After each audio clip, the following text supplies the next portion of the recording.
네, 앞에서 사실 되게 깊은 얘기들을 해주셨는데, 저는 늘 기술 뭐 이런 얘기 하다가, 한 기수에 두 번을 하랬더니, 한 번은 좀 날로 먹어야겠다.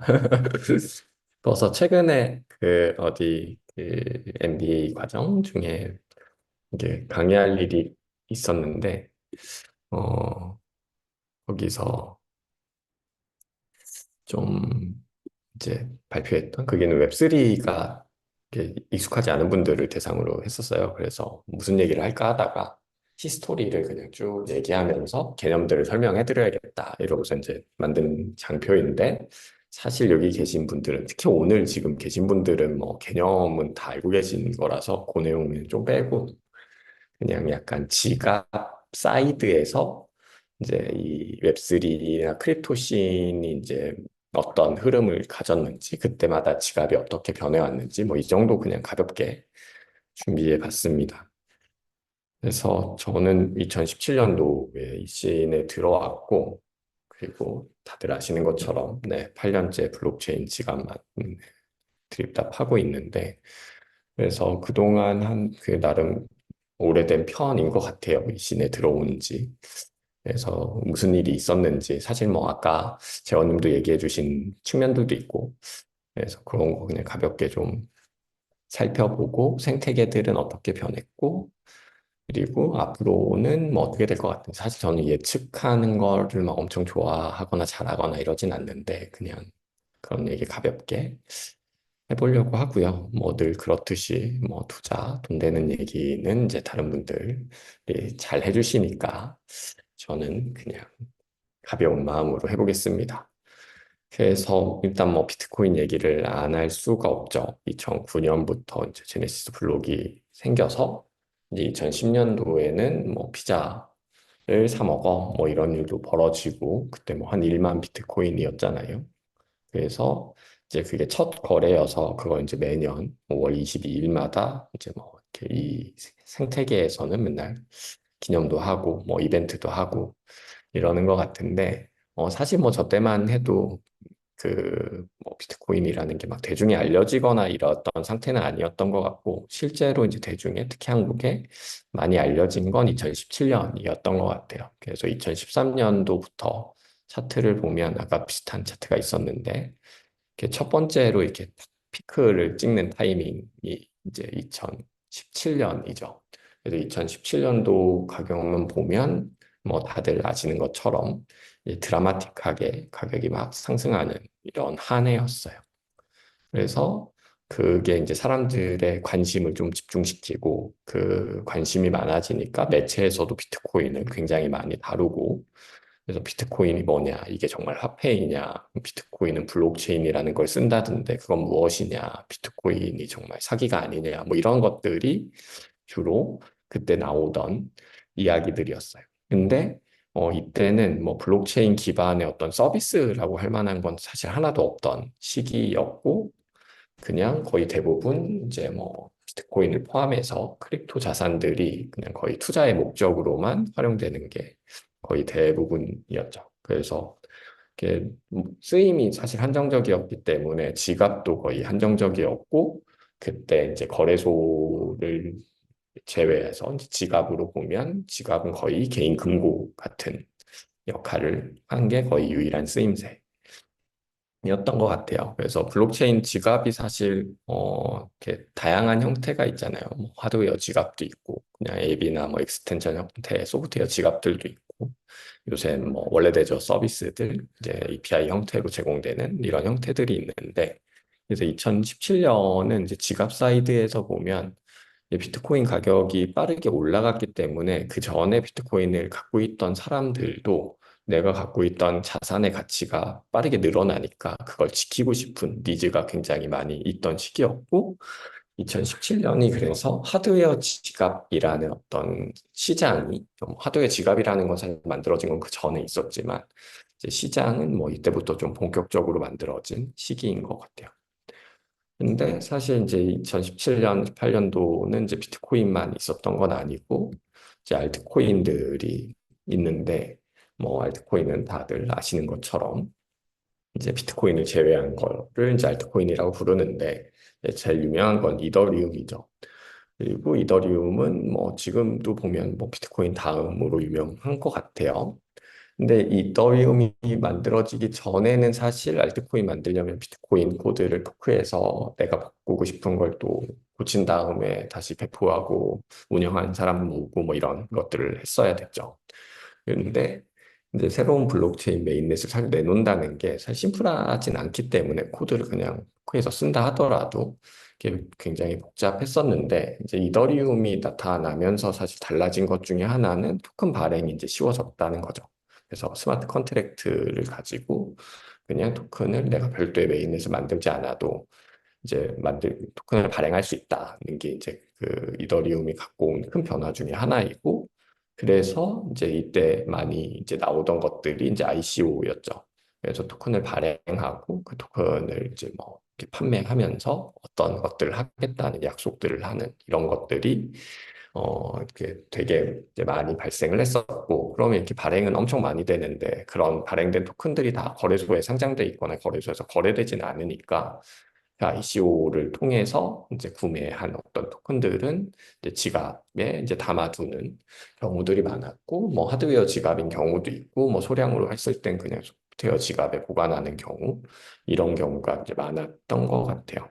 그래서 이때까지도 사실은 어떤 서비스가 있었던 건 아니고, 뭐 그게 비트코인이 됐던 아니면 뭐 ICO로 했던 알트코인이 됐던 그냥 일단 내가 이제 보관해 두는 거 이런 것들이 그냥 유일한 쓰임새였던 것 같습니다. 여전히 이제 서비스라는 것들은 ICO를 했던 프로젝트들은 뭔가 약속만 되어 있었던 거고 실제 서비스가 만들어진 건 아니었기 때문에 그런 상태였고 그러고 이제 그런 붐이 일어난 다음에 이제 크립토 윈터가 한번 찾아오죠. 그래서 우리에겐 굉장히 익숙한 단어인데 이게 뭐 딱 시기를 정할 수는 없지만 대충 한 2018년부터 뭐 2020년까지 한 대충 한 2년 반 정도 좀 길게 보면 이 정도의 기간이 이제 크립토 윈터의 시즌이었던 것 같아요. 그래서 이때는 뭐 비트코인을 포함해서 모든 뭐 알트코인들의 자산이 가격들이 이제 다 떨어지고 그리고 이제 그때 많이 볼 수 있었던 이제 뉴스들이 이제 뭐 비트코인은 죽었다. 그리고 이제 아마 이 시기에 가장 많이 나왔던 뉴스인 것 같아요. 그리고 이제 가격도 떨어지고 투자자들도 떠나니까 ICO를 통해서 뭔가 약속했던 팀들도 막 중단되는 경우들도 많고 이제 웹3 씬에 있던 분들도 누군가를 만나러 가면 이제 뭐 탈불 했다. 뭐 이런 것들이 이제 뭐 유행이라고 볼 수 있는지 모르겠지만 그런 시기였고 그런데도 불구하고 이제 누군가는 계속 무언가를 이제 빌드하고 있던 시기이기도 했죠. 그리고 이제 2020년의 여름에 이제 디파이라고 불리는 이제 서비스들이 본격적으로 나타난 것 같아요. 그 전에도 사실 디파이 서비스들이 있었지만 뭔가 본격적인 움직임들은 2020년이었던 것 같고 이걸 우리는 디파이 서머라고 부르죠. 그래서 디파이가 뭔지는 여기 계신 분들은 아마 이걸 보시는 분들은 다 알고 계실 것 같고 뭐 디파이를 구성하는 것들 중에 뭐 중요한 것들이 뭐 스테이블 코인, 텍스, 스테이킹 뭐 이런 것들이 있죠. 그래서 스테이블 코인은 뭐 사실 뭐 일정한 가치를 가진 뭐 토큰을 얘기하는 거고 보통 이제 법정 화폐에 패깅된 토큰을 이제 스테이블 코인이라고 부르는 경우, 이제 활용되는 경우가 제일 많고, 가장 US 달러에 패깅하는 경우가 좀 많은 것 같고, 이제 최근 들어서는 그게 좀 더 다른 법정 화폐로도 조금씩 확산되고 있는 것 같아요. 그리고 이 스테이블 코인은 이제 어떻게 발행되느냐에 따라서 이제 그게 이제 두 가지, 뭐 사실은 뭐 세 가지이긴 하지만 알고리즘 스테이블 코인이 있으니까 알고리즘 스테이블 코인은 뭐 많이 쓰이지도 않고 사실 성공한 사례가 아직은 없다고 느껴져서 꼭 빼면 한 두 가지 정도의 스테이블 코인이 있는 것 같습니다. 그리고 사실 이제 디파이 하면 빼놓을 수 없는 건 뭐 덱스인 것 같고요. 그리고 이제 덱스가 갖고 있는 특징은 뭐 이렇게 법정화폐를 가지고 사는 게 아니고 그냥 토큰과 토큰을 교환하는 뭐 이게 이제 갖고 있는 특징 중에 하나죠.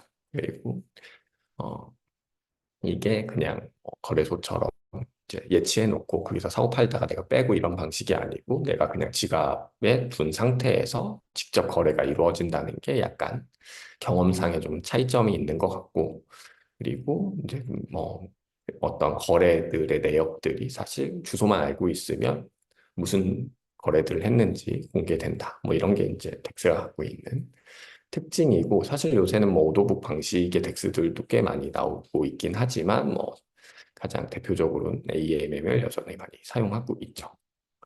그래서 여기는 뭐 자세히 설명은 안 드려도 될 것 같은데 유동성 공급자가 유동성을 공급한 대가로 뭔가 수수료를 이득을 얻을 수 있고 그 이제 뭐 이더를 구매하려고 하는 사람이나 이더를 팔려고 하는 사람은 내가 원하는 토큰을 집어넣고 내가 이게 그 팔려는 걸 집어넣고 살려는 걸 그냥 갖고 오는 뭐 이런 방식으로 동작을 하죠. 그리고 뭐 당연히 이제 유동성 풀들은 여러 개가 있고 얘가 AMM이라고 부르는 이유는 이게 가격이 어떻게 바뀔 거냐 두 토큰 사이의 상대적인 가격이 그거를 이제 미리 정해진 커브에 따라서 움직인다. 그래서 이제 AMM이라고 부른다. 뭐 이런 내용이 있는 것 같습니다. 그리고 이제 스테이킹이 있는데 스테이킹은 사실 좀 제너럴한 용어인 것 같아요. 뭔가를 그냥 예치해서 그거에 대한 보상을 받는 것을 약간 통칭하는 느낌인 것 같고, 근데 스테이킹이 사실 동작 방식으로 보면 좀 나눌 수 있는 것 같은데,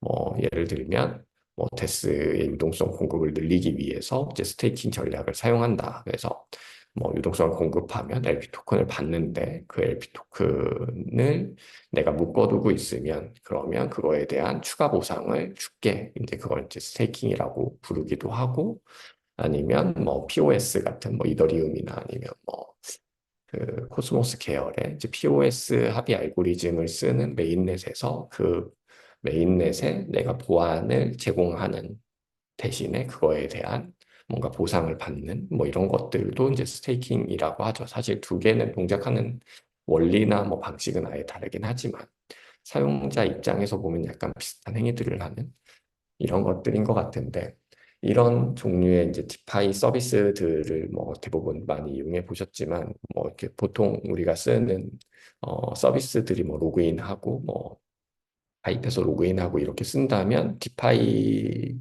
서비스들 대부분의 디파이 서비스들은 그냥 이제 커넥트 월렛을 해서 이제 내 지갑을 인증한 다음에 그냥 바로 사용하는 그래서 회원가입 같은 게 거의 없죠.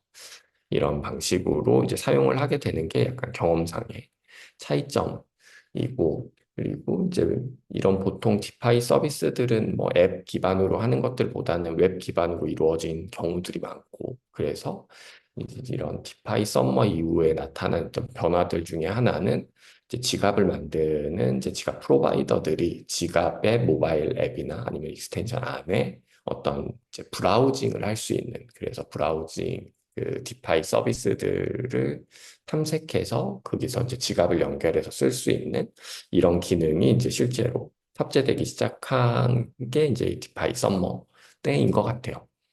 그래서 그 전에는 사실 이제 서비스랄 것들이 없었던 단계에서 이제 무언가 서비스가 실제로 붙는 단계로 이제 달라지게 된 거고 그러고 났더니 이제 뭐 디파이 서비스들도 엄청 많이 나오고 그리고 그에 맞춰서 지갑들도 엄청 많이 나오니까 그 서비스와 지갑을 이제 연결하는 방식이 어떤 표준화가 되어 있지 않으면 이렇게 엔드엔으로 이렇게 그 이제 뭔가 인티그레이션하는 비용이 너무 높아질 거잖아요. 그래서 원래 커넥트와 같은 이제 지갑과 이제 D앱들을 웹3 서비스들을 연결하기 위한 이제 표준 프로토콜 같은 것들도 이제 나타나기 시작하는 시기인 것 같습니다. 그래서 이제 뭐 디파이가 이제 준 어떤 의미 중에 하나는 일단 어떤 서비스들이 만들어지기 시작했다. 그냥 단순하게 트레이딩을 하는 것뿐만이 아니고 내가 어떤 크립토 토큰을 사고 파는 것뿐만이 아니라 어떤 서비스들이 나오기도 했고 그런 서비스들이 나오면서 인프라들도 이제 발전되긴 했는데 근데 사실 디파이라는 건 이제 말 그대로 이제 금융과 관련되어 있는 서비스들이고 그리고 대부분 이제 투자와 관련되어 있기 때문에 이게 대중화라고 보기는 사실 어렵긴 한 것 같아요. 사실은 어, 뭐 이렇게 전체 어떤 사람들이 있으면 그 중에 사실은 투자를 하는 사람들은 굉장히 일부분이고 그 투자를 하는 사람들 중에 크립토 투자를 하는 사람 또 일부분이고 그 중에 또 디파이 정도를 쓰는 사람은 더 일부분이라서 약간 대중화의 측면에서는 뭔가 좀 더 필요하지 않은가 뭐 이런 얘기들이 많이 오갔죠. 그래서 2020년이 이제 디파이가 주목을 받던 시기였으면 21년에 사실 대두된 용어는 이제 NFT인 것 같아요. 그래서 NFT 관련된 뉴스들이 엄청 쏟아지던 게 2021년부터였고, 그래서 주로 이제 나눈 건 뭐 누가 NFT로 해서 뭘 발행했더니 그게 비싸게 팔렸더라. 그래서 누가 어떤 작가가 얼마에 팔았더라. 뭐 이런 것들이 이제 뉴스에 많이 나와서 이제 보통 이제 NFT를 이제 예술을 토큰화 시킨 거야. 뭐 이 정도만 그냥 알고 있는 분들이 꽤 많으시더라고요. 사실 이제 저희는 다 알고 있지만 여기 계신 분들은. 그래서 사실 NFT는 뭐 그냥 뭐 어떤 이미지를 토큰화한 거야. 사실 이런 의미는 사실 아니긴 하죠. 그래서 NFT라는 건 그냥 펀지블 토큰과는 다르게 무슨 속성들을 담고 있단 말이에요. 그 속성 중에 하나가 어떤 이미지일 수 있는 거고. 그래서 그 속성에 무엇을 담느냐에 따라 이 NFT가 무엇이 될지 달라지는. 그래서 그게 뭐 증명서를 담으면 증명서 NFT가 되는 거고, 그거에 이제 뭐 어떤 작품을 담으면 뭐 아트 NFT가 되는 거고, 뭐 게임 아이템의 속성을 담으면 게임 NFT가 되고, 뭐 이렇게 되는 거죠. 그래서 사실 NFT 자체는 가 주는 어떤 의미는 이렇게 토큰화할 수 있는 종류의 어떤 자산이 그 범위가 좀 넓어졌다. 뭐 이게 이제 가장 큰 의의인 것 같아요. 그래서 이 NFT는 사실 이제 펀지블 토큰하고 다르게 좀 더 가볍게 접근할 수 있는 거죠. 그래서 2021년부터는 이제 뭐 글로벌한 그리고 뭐 한국에서도 이제 많은 대기업들이 NFT를 활용해서 웹3를 좀 접목해 보고자 하는 시도들이 이제 많이 나온 시기였던 것 같습니다. 그래서 뭐 이렇게 명품 브랜드들이 뭐 콘소시엄 같은 걸 만들어서 이제 정품 인증에 활용해 보자 뭐 이런 것들이 이제 만들어지기도 하고 이제 그런 거에 서브 프로젝트의 일환으로 뭐 게임이나 디지털 트윈 프로젝트들을 이제 뭐 해본다든지 아니면 뭐 교육을 받으면 그거를 교육 인증서를 NFT로 줘. 뭐 이게 이제 루이비통의 사례인데 이런 것들 이제 실험해 본 시기가 이제 21년 요때이고 뭐 나이키에서도 약간 D2C 전략의 일환으로 이제 NFT를 활용해서 이제 다스오시라는 프로젝트를 이제 런칭하고 뭐 이러기도 했죠. 그리고 스타벅스는 이제 오디세이라는 이제 NFT 기반의 리워드 프로그램을 이제 런칭하기도 했었던 게 이제 막 2021년, 2022년 이때가 이제 그런 것들이 이제 많이 시도되던 시기였던 것 같아요. 근데 여전히 이제 NFT 하면 뭔가 그땐 돈이 돼. 뭐 이런 그 시각이 좀 더 많이 강했던 것 같고 그래서 NFT를 이제 뭐 보관하거나 이제 사용하려면 결국은 얘는 보통 뭐 거래소에서 하는 것보단 더 오픈시 같은 아니면 블러 같은 이제 오픈된 마켓에서 거래가 더 많이 이루어졌으니까 결국 이제 지갑도 이제 사용했어야 되는데 이런 것들이 사실은 뭔가 실제로 이제 일반 사람들이 쓰기에는 사실 굉장히 어렵죠. 이게 뭐 이렇게 많이 써본 사람들도 가끔 헷갈릴 때가 있을 정도니까. 그래서 그런 NFT를 가지고 이제 대기업들이 많은 시도를 했었지만 이제 웹3 서비스의 이제 대중화가 그렇다고 이제 막 온 것은 아니었다. 네, 이런 시기였던 것 같고요. 그러고 이제 NFT의 붐이 끝나고 이제 2022년 봄부터인가요? 그때부터 이제 다시 이제 다음번 크립토 겨우 인터가 또 찾아왔죠. 그래서 그 전 단계 2018년부터 시작된 19년 때는 비트코인이 살 있을 거냐, 비트코인이 이미 죽은 거냐, 뭐 이런 이야기들이었다면 이제 그 다음번 윈터, 이제 22년부터 왔던 윈터에서는 이 블록체인이 정말 쓸모가 있는 것이냐, 이걸 어디에 쓰는 거냐, 뭐 이런 이야기들이 좀 더 많이 나왔던 것 같습니다. 그리고 그러면 그 쓸모라는 건 사실 어떤 매스 어답션에 대한 이야기이기도 하죠. 그래서 가장 주목을 많이 받았던 분야는 이제 게임이 갖고 있는 어떤 그 속성들이 웹3와 핏이 좀 잘 맞는다는 측면들이 있으니까 가장 주목받았던 분야는 이제 게임 분야였고, 그래서 게임 업계에서도 웹3라는 요소를 웹3 게임에 접목하기 위한 많은 시도들을 했죠. 그래서 뭐 P2E라는 이름으로 뭐 부르기도 하고 웹3 게임이라고 이제 부르기도 하고, 그래서 국내에 거의 대다수의 이제 대형 게임사들은 이제 대부분 이제 웹3를 한번 해보려는 시도들을 한 것 같아요. 그래서 이제 어떤 곳 이제 그게 한 22년, 21년, 22년 이 정도인 것 같은데, 이제 그 중에 어떤 팀들은 이제 중간에 스탑을 한 곳도 있고, 어떤 곳들은 이제 지금도 여전히 어떤 돌파구를 만들어내거나 아니면 의미 있는 무언가를 만들어내는 팀들도 이제 여전히 있긴 하지만, 이제 사실은 뭐 게임 이제 위의 영역에서 이제 사실 일상생활로 얼마나 스며드느냐라는 측면에서 이제 저는 이제 작년 올해 이제 나타난 어떤 특징들이 이제 컨슈머 앱이 이제 등장하고 있다는 측면인 것 같아요. 특히 이제 올해 그 크립토 씬에서도 사실은 이제 컨슈머 앱 얘기가 좀 많이 나오기도 하는데 이게 나오고 있는 것 같습니다. 그래서 사실 이제 지금은 약간 시작하는 느낌이긴 하지만 그냥 뭐 만들어지고 있는 어떤 느낌으로 보면 이제 뭐 현대카드 같은 경우는 이제 뭐 안표의 무슨 문제를 이제 NFT를 활용해서 좀 해결해 보고 싶다는 이제 목표로 이제 기술 개발을 계속 하고 있고, 그리고 어떤 SNS 형태의 이제 커뮤니티에서는 이제 뭐 그 커뮤니티에 참여하는 사람에 대한 어떤 보상 체계 같은 걸 이제 토크노 이코노미를 이제 접목하는 이런 케이스들도 이제 늘어나기 시작하는 것 같고요.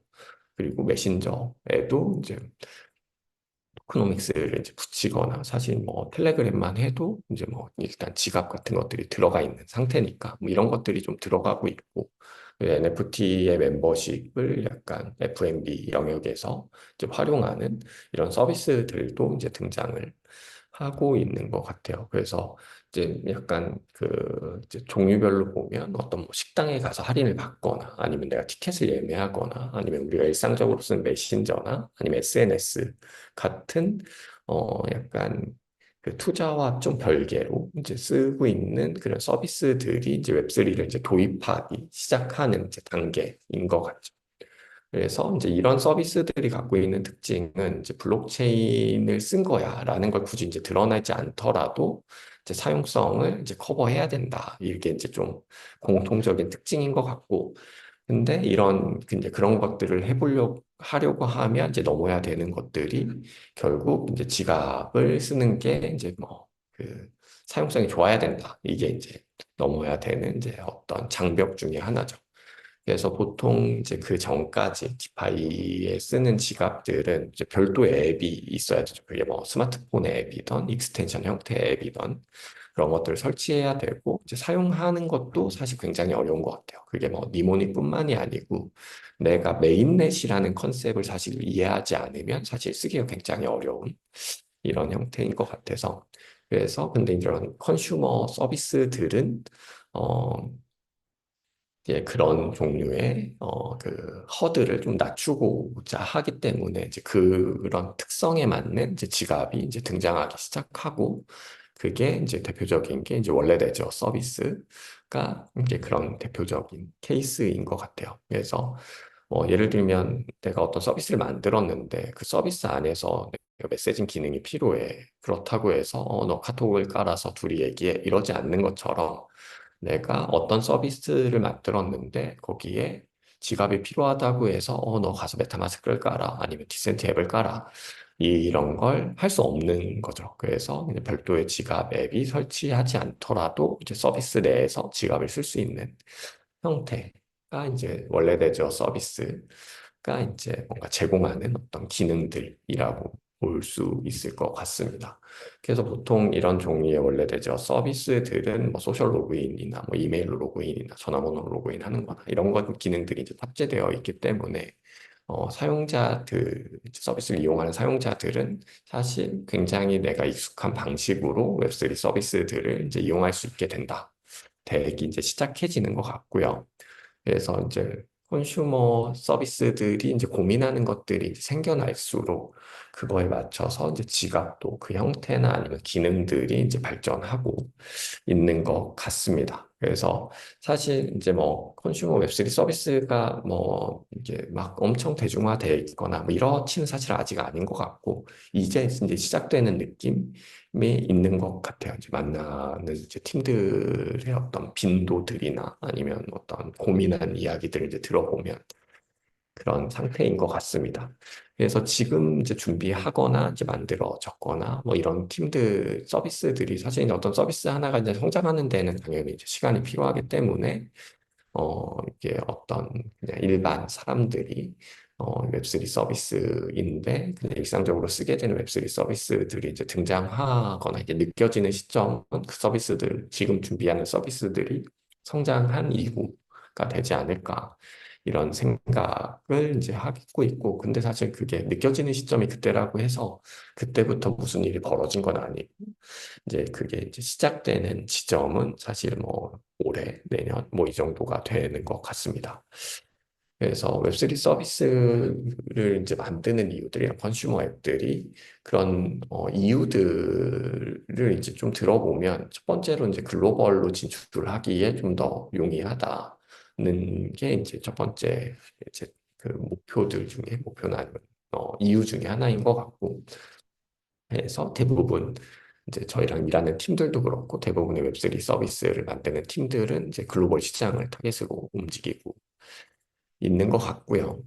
근데 이게 어떤 하나의 서비스가 이제 잘 성장하는 것과 별개로 이제 디파이가 이제 뭐 디파이 썸머 때 이렇게 강력하게 이제 붐을 이루었던 이유 중에 하나는 사실 디파이가 약간 머니레고 뭐 이런 용어들이 그때 유행했었잖아요. 그래서 디파이 간 어떤 결합성 그런 것에서 이제 굉장히 강한 파워풀한 어떤 속성들을 이제 그 다른 전통 금융과 다른 파워풀한 면들을 보여줬는데 사실 이런 컨슈머 이제 서비스들도 이제 각각 서비스들끼리 이제 결합할 때 그 효과가 진짜 극대화되기 시작할 것 같아요. 그뭐 예를 들면 나는 이제 어떤 A라는 서비스에 가서 내가 티켓을 구매했는데 이제 B라는 서비스에서 봤더니 그 티켓이 사실 여기서는 뭐 할인 쿠폰이 되거나 그래서 C로 갔더니 그게 뭐 토큰 게이팅의 역할을 하거나 뭐 이런 종류의 이제 어떤 서비스